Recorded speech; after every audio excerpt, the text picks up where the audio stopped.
call you tonight. Last December, Washington State Patrol arrested more than 130 drivers in the region for drunk driving. WSP troopers, along with several other local law enforcement agencies, are out patrolling tonight to make sure no one behind the wheel is under the influence. Troopers are making this message as simple as possible tonight. If you're going to be out having fun and drinking alcohol, that's fine. But if you're driving a car, you're going to be arrested and there will be consequences for drinking and driving. Our Nikki Torres is working for your safety tonight. Nikki, there's a procedure troopers take when they find a drunk driver.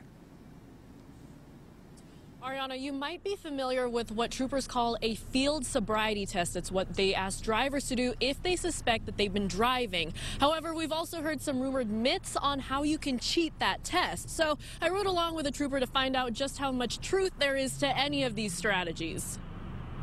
All right, sir. You had any alcohol tonight? That's the question WSP troopers ask all night long to keep drunk drivers off the road. No, nothing at all. If you're sober, you might just get a ticket. But if they suspect you're under the influence, you're going to do a field sobriety test, starting with one of your body's major giveaways. There's something called nystagmus, which is an involuntary jerking of the eyes. If you think you can trick the system, WSP says you're wrong. You can't control it.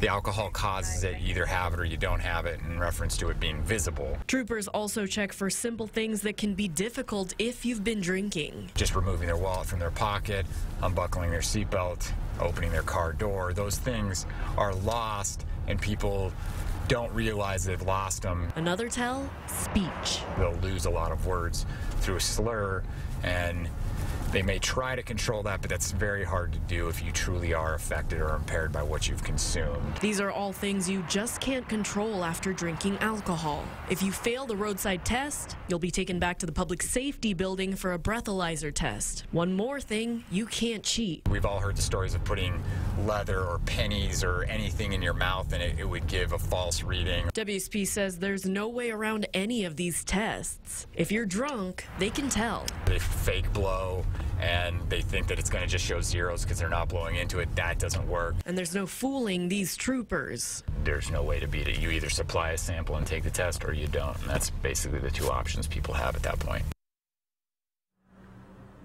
A really easy tip from troopers for this evening to ease your temptation for drinking and driving. Just don't drive to your destination. If you don't have a car to go home, you're not going to be driving. But also, while there is some saturated patrols for this evening, troopers are asking that if you do see a drunk driver, grab the license plate and call 911 to report it. Reporting live in Spokane, Nikki Torres, KXLY 4 News.